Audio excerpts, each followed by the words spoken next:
Hello and welcome. We're jumping right into an urgent situation unfolding in Hyderabad.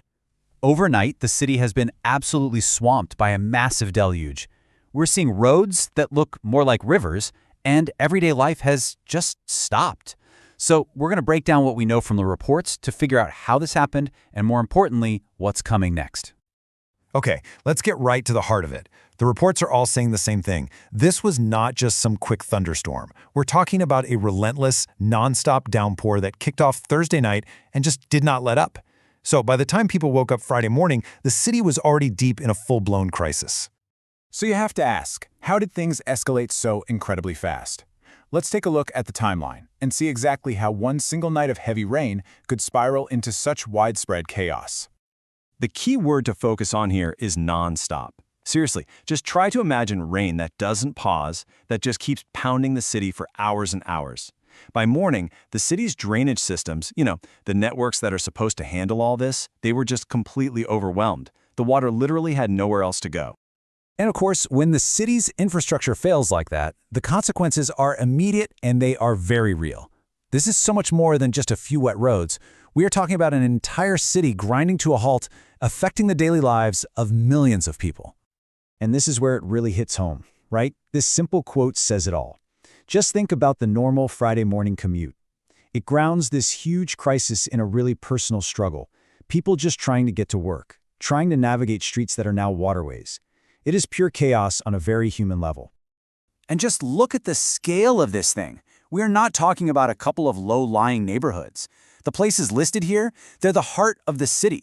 You've got major business districts, you've got packed residential zones. The entire economic and social pulse of Hyderabad is being hit, all at once. So, with the city in the middle of this massive disruption, what's the official response look like? How are the authorities actually tackling this crisis on the ground?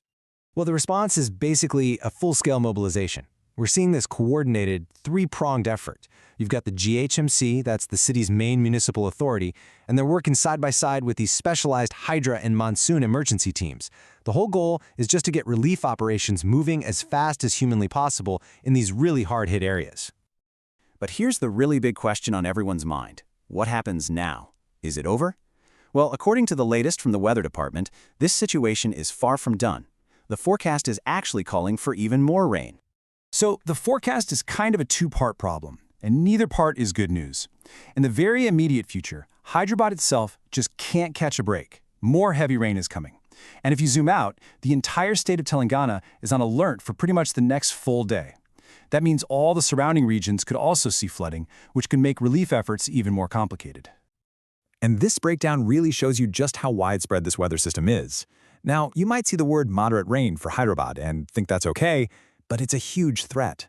When the ground is already completely saturated and the drains are overflowing, even a little bit of additional rain could make the flooding we're seeing right now so much worse. And get this, it's not just the water. The forecast is also calling for high-speed winds gusting up to 61 kilometers per hour. That creates a whole other layer of danger. You've got the risk of falling trees, power outages, and it makes any kind of rescue operation way more dangerous for the emergency crews out there. So as the long recovery in Hyderabad eventually begins, this whole event leaves us with a really critical question. Because this isn't just a local weather story anymore. It's part of a global conversation about our cities. As these extreme weather events become more and more common, how can massive, sprawling cities like Hyderabad possibly prepare for the next deluge? That is the challenge this disaster leaves all of us with.